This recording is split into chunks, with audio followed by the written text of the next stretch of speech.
My name is Jerre Hoffman. I was born in California, New Jersey. Went to the public schools there.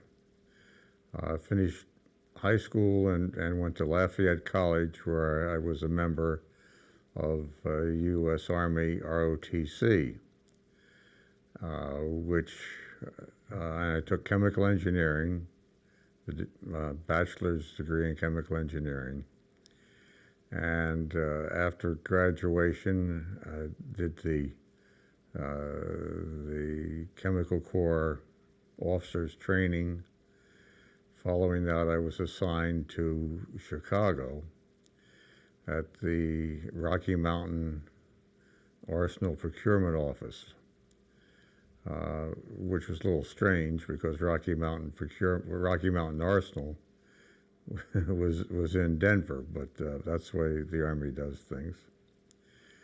And I did nothing for a little while to speak of until my top secret clearance was completed, which caused a little row back in the small town that I came from, because FBI agents went around and started asking the mayor and the postmaster and so forth questions about me, and they began to wonder if I was in some kind of trouble, and they asked my parents, and I said, no, that's just what he's doing in the Army.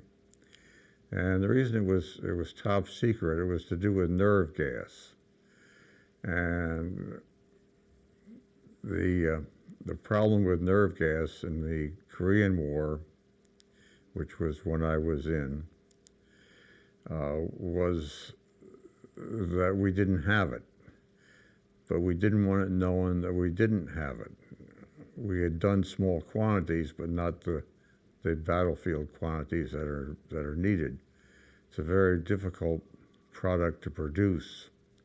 There's an intermediate that's highly corrosive and tears the plant apart in a few hours until the right combinations were found of materials for the plant.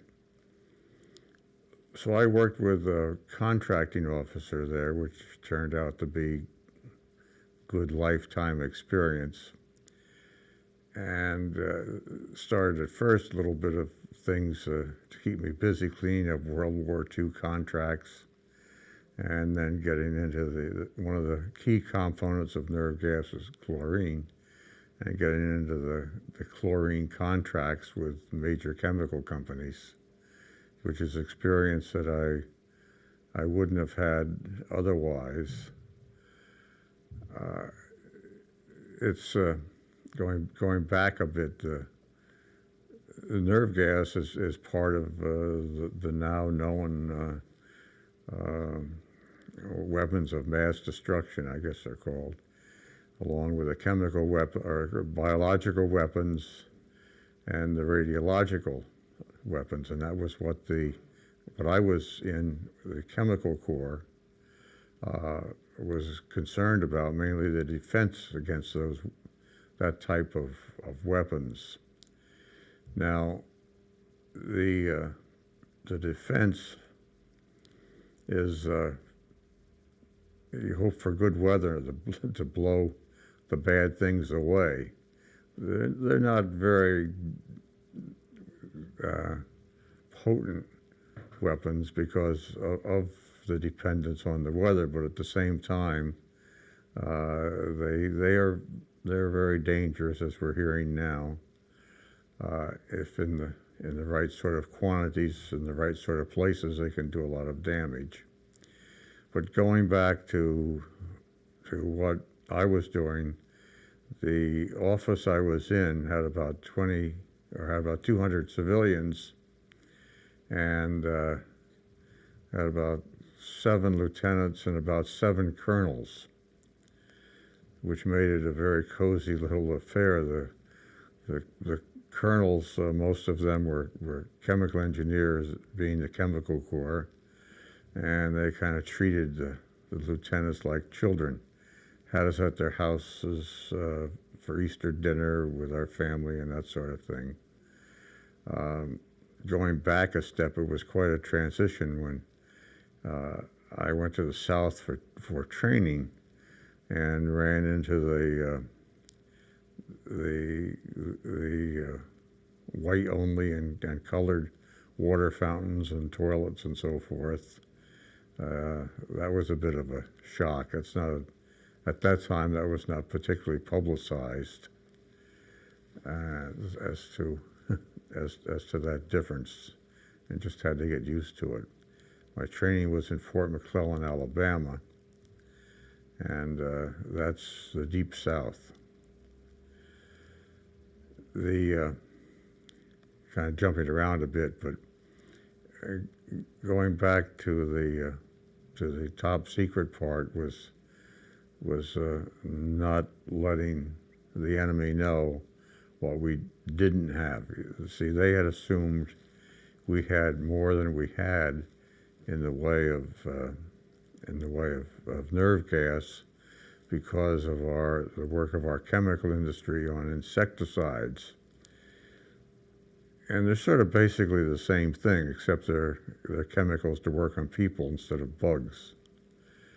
So there was, their espionage sent them in the wrong direction. At the end of World War II, all we got some nerve gas in shells and barges in Germany, but the Russians got the plants and the people and the personnel lock, stock, and barrel and moved them into the heart of Russia. And they were in the production of nerve gas almost immediately while we were floundering around, which was the secret. They thought we were much more advanced than we were.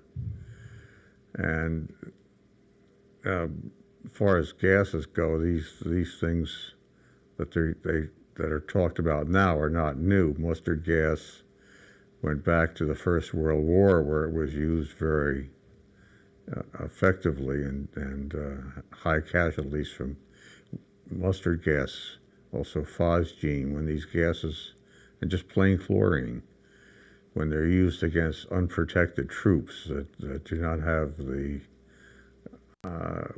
proper type of gas mask, or in World War any type of mask at all. But to bring it up to today, our troops, from everything I see, are going to be super protected against these agents, as well as biological agents. But the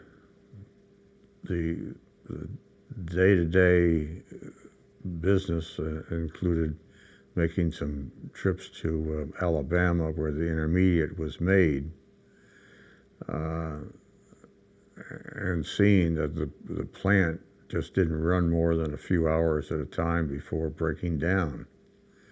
And so the flow of the intermediate going to Denver to make the final nerve gas was very low. And this didn't change in the time I was there, but what did change was the Korean War ended in, I think it was about June of 1954. So it became the program continued, but it was a rather mute question after that. But still, there was Russia and the Cold War, and we didn't know what Russia was going to do. One of the things that happened afterwards, I was mustered out in the Chicago area at I guess it's Fort Sheridan outside of Chicago.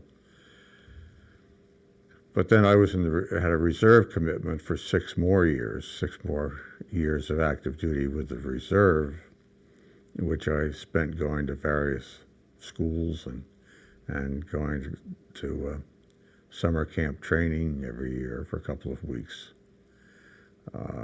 which sort of kept me up on things. and then finally I was out. But it continued beyond that because I went to work. I worked with a paper company, and one of these by chance things, it turned out this paper company was making a charcoal containing paper for gas masks, and for the chemical corps. So it was full circle, and I began to run into some of the people I'd known while I was on active duty, and that part of it was interesting. To let me see, that would have been about 15 years later, and it was the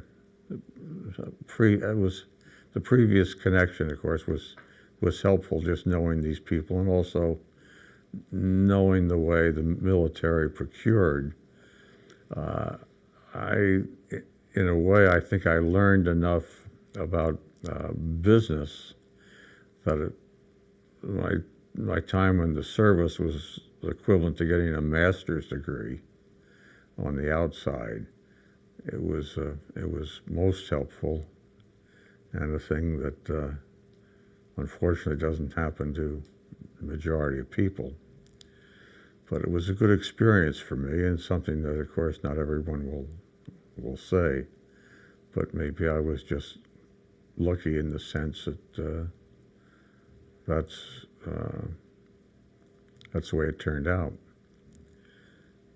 And I kind of am interested in what happens, of course, in that area. Currently, I think a lot of it is blown out of proportion to scare the people a little bit, but that's another matter. And another interesting thing was we had just gotten married before I went in the service, so this was an experience for my wife becoming an Army bride, so to speak, and we didn't do a lot of moving around, just Alabama and Chicago. At the same time I was in the reserves, I was taking some postgraduate courses at Rutgers University, which were covered by between my employer and the GI Bill, some business-related courses. It was worthwhile in that. It's an interesting thing. My early exposure to this, my father was in World War I, and he had books mainly with photographs, graphically showing what happened from the chemical warfare at that time, the lines of blinded troops and the huge mustard blisters and so forth. The bad side of that. So it's always, having been involved, kept me interested, and particularly now that it's just a matter of timing now that such an issue is made of it, that it's to be able to realize what they're talking about.